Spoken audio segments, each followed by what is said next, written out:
Пациента механизъм действа последния начин.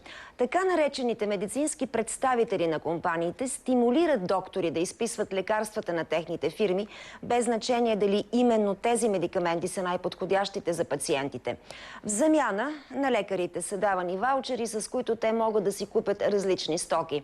Фирмите се отблагодаряват и като водят докторите на екскурзии по екзотични дестинации. Вижте за първи път разкритата схема, заснета с скрита камера в репортажа на Цвета Младенова. Човекът, който носи скритата камера, е така нареченият медицински представител на една от многото фармацевтични компании в България. В един свой рутинен работен ден той посещава един от стотиците лекари, с които редовно работи. Здравейте. Действието се развива в една от най-големите и важни столични болници. Една от предпочитаните и от хората от провинцията. Човекът на фирмата най-често трябва да има медицинско образование. Тук, както обикновено, той представя на лекарката медикаментът, който компанията му продава.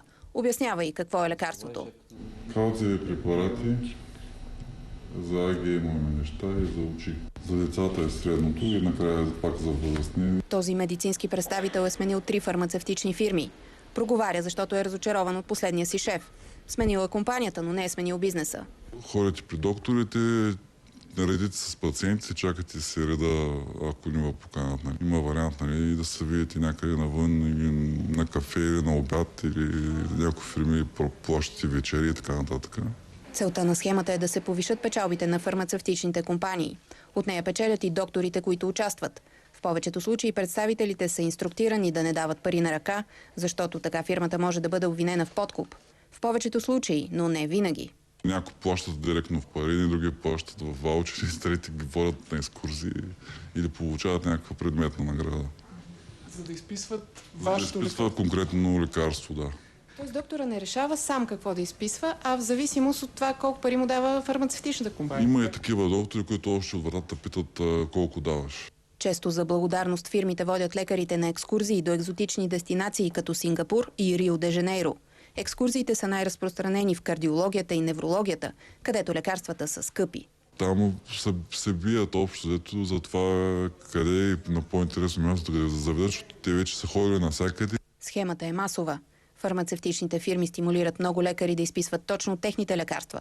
Въпросът дали именно те са най-подходящите за пациентите е оставен на заден план. Не всички лекари обаче се съгласяват да участват в схемата. Някои дори лъжат фирмите, прибират ваучерите и лекуват по съвест. Затова компаниите засичат дали докторите са спазили уговорката. В този случай отчетът се прави с талончета. Първо лекарят дава талончето на пациента. С него той си купува лекарството в аптеката. Оттам му го връщат подпечатано и с прикрепена касова бележка. Като се попълни с печат и подпис от аптеката съответно или с касова бележка, пък и най-добре и двете, талончето се връща на доктора.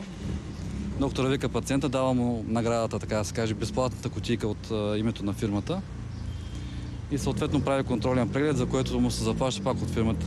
С попълненото талонче лекарят доказва на фирмата, че наистина е изписал нейното лекарство и дори, че пациентът си го е купил.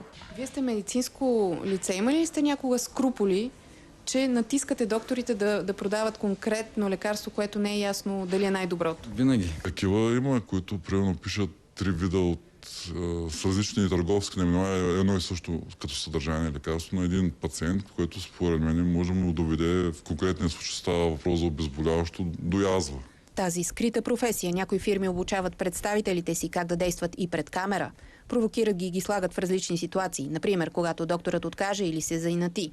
Записите в последствие се анализират. На ръба на закона, етиката и Хипократовата клетва.